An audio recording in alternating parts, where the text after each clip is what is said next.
17-year-old male.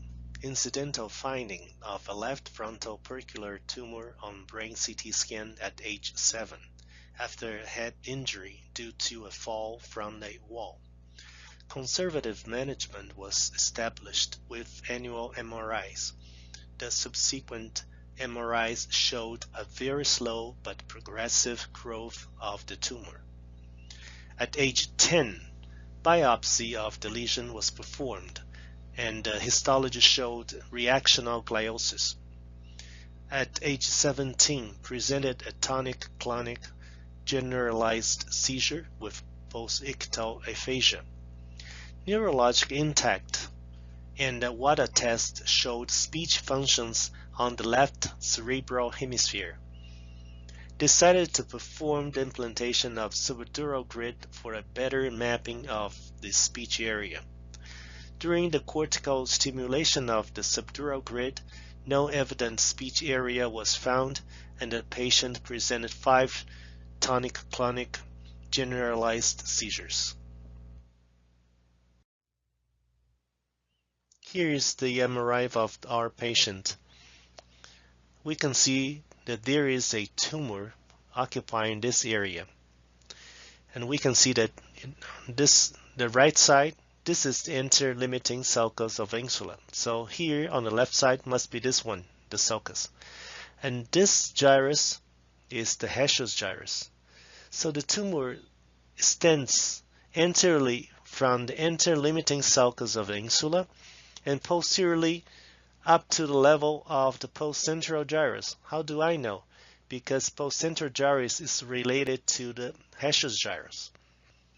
And also you can see that here on the sagittal cut, you can confirm this is probably the pars opercularis, and this is superior temporal gyrus turning around the posterior part of the sylvian fissure. So this is going to be the supramarginal, and then the next will be the postcentral gyrus. And here we have additional axial cut of the tumor, and this occupies a very dangerous area. You can see it is very close to the deep fibrous system, very close to the ventricle. So the motor, the pyramidal tract will be passing through here. It's a very dangerous case. So here is the coronal cut of the MRI showing the same tumor over here. So my question is, what would be the landmarks, the limits of our resection? So here, if we look carefully, the tumor is over here, but at least medially, inferior-medially, the limit is what? It's the insula. So the insula will be covered by the arachnoid membrane. So this is going to be a good landmark for me to see the inferior-medial limit of the resection. It's going to be arachnoid covering the MCA that covers the insula. And how about inferior limit? Inferior limit is going to be the arachnoid membrane that covers the sylvian fissure. So the arachnoid membrane will protect MCA branches from the surgeon. And how about here? We can measure. This is about 1, 2, 3, 4, maybe a little bit less than 4 centimeters is the superior limit of the tumor, 4 centimeters above the sylvian fissure. The tricky part is this one. So you have to, I would go with this surgery and try to identify the arachnoid membrane of sylvian fissure, then the arachnoid membrane of the insula, all the way to the top, all the way to the superior limiting sulcus of insula. And then I will have to keep my resection straight, not going beyond the superior limiting sulcus of insula. And on top, once again, about 4 centimeters above the sylvian fissure. But you can see here on this cut, probably the tumor extends a little bit beyond the limits of the superior limiting sulcus of insula.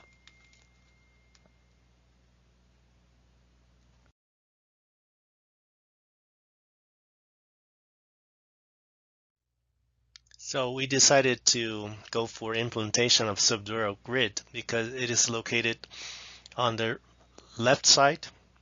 So the speech area is supposed to be there, and also it extend all the way, from the pars opercularis all the way to the posterior gyrus. So I have to know where is the speech area. So here is the brain exposure after the dural opening. The tumor extends all the way, probably approximately from here all the way back to here. And then we have a trolar vein. There's a good landmark for us to compare with the MRI. So here is the intraoperative photograph. So after the implantation of the subdural grid, the patient is closed, and then the patient will go to the video EEG unit to register seizures and also to make cortical stimulation. But after a few days in the video EEG unit, no speech area was found.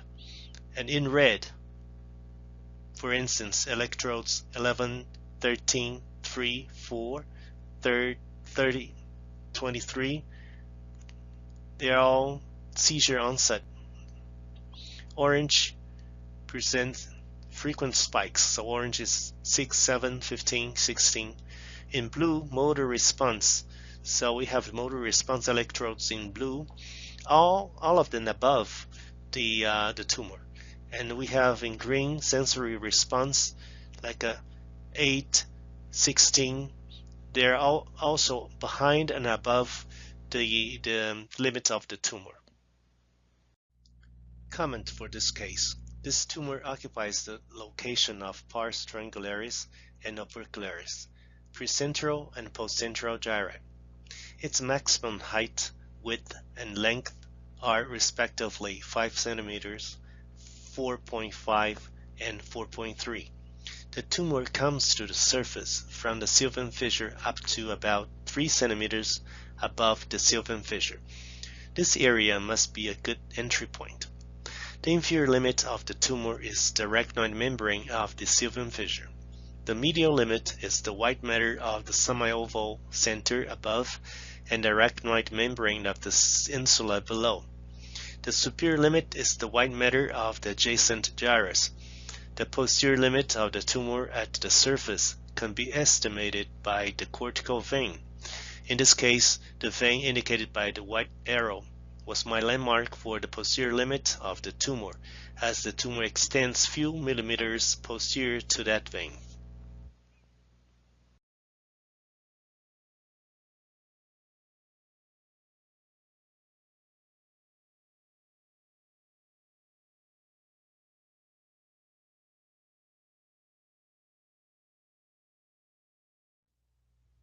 So let's go to the video. This is the aspect of the brain after the removal of the subdural grid.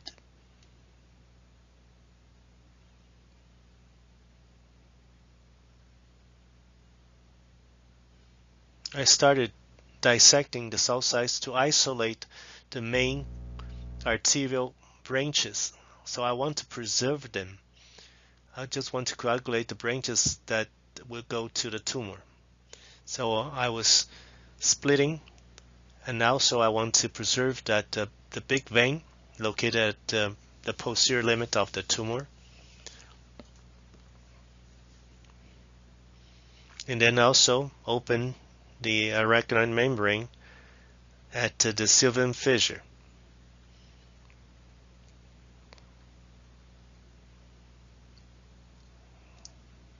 So isolating the arteries and the veins, and then I will enter the tumor.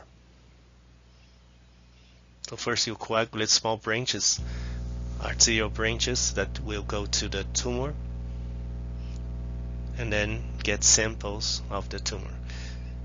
Fortunately, this tumor was a little bit harder than the normal white matter. So it was not difficult to distinguish what was a tumor, what was the normal brain tissue. So the same thing I'm doing, and coagulating the arterial branches to the tumor.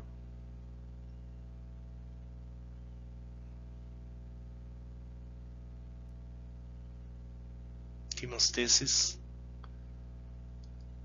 and then using the ultrasonic aspirator. I'm starting from the sylvian fissure,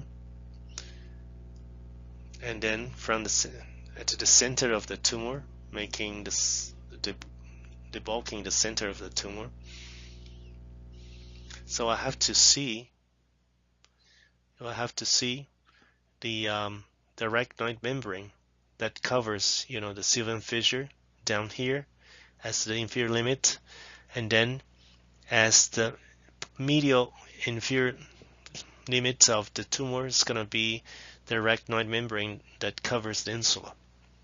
So I'm still away from the insula, so I can go with the ultrasonic aspirator.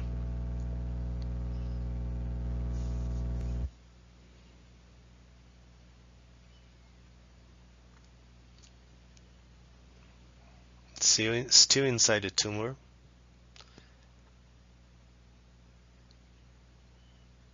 And working towards the sylvian fissure. And still, now I'm detaching the tumor from the arachnoid membrane of the sylvian fissure. So the arachnoid membrane will protect the MCA branches from me. The tumor, as I said, was a little bit harder than the normal white matter, so it's easy to distinguish. So here, gradually, I will see the arachnoid membrane of the insula. So gradually, by removing the tumor, I will see the insula. This is all tumor.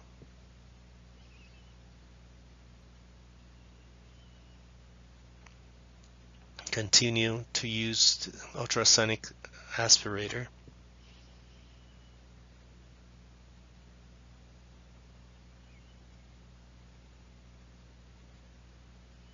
You see the veins are kept intact over here. I like to feel with suction tube when I reach a point where the ultrasonic aspirator might be dangerous. So I can see here is the insula, the arachnoid membrane that covers the insula. At certain point, after the superior limiting cell of insula, there will be no more arachnoid membrane. So I have to work against the white matter, the normal white matter. Fortunately, this tumor was a little bit harder, so I could distinguish fairly well. Continue to remove the tumor.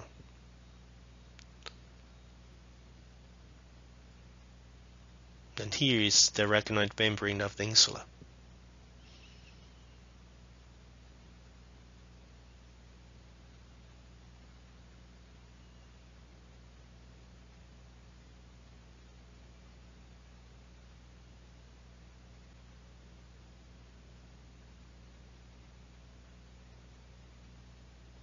Hemostasis.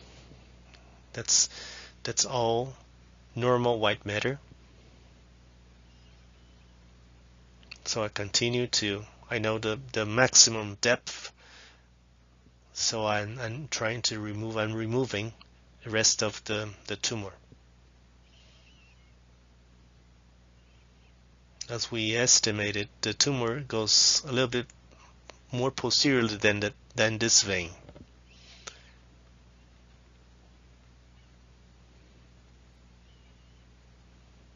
So this is after the removal of the tumor. Here's the sylvian fissure, and you see the tumor extends all the way to here. And this is the final aspect of the tumor cavity. This is Surgery cell.